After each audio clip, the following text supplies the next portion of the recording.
पागल हैं। हम पागल हैं। हम पागल हैं।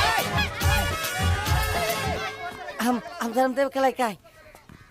मुरारी? हम पागल हैं। अरे शंभू ये तो पागल हो गए बा मुरारी। हम पागल हैं।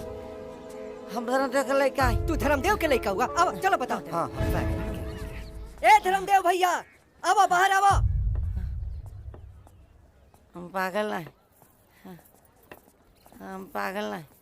हम पागल हैं। चुप चुप चुप रहा लोग।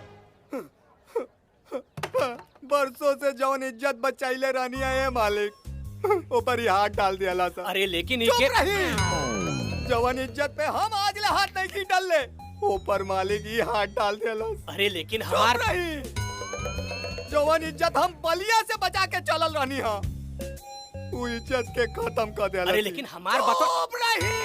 अब हम केकरा के मुंह देखाएं? चुप कहा कहीं के।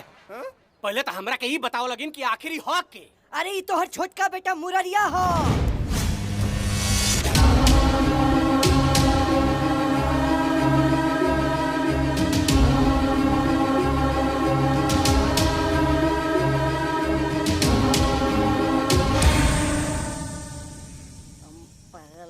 ना ही हमार बेटा रहे ना हो।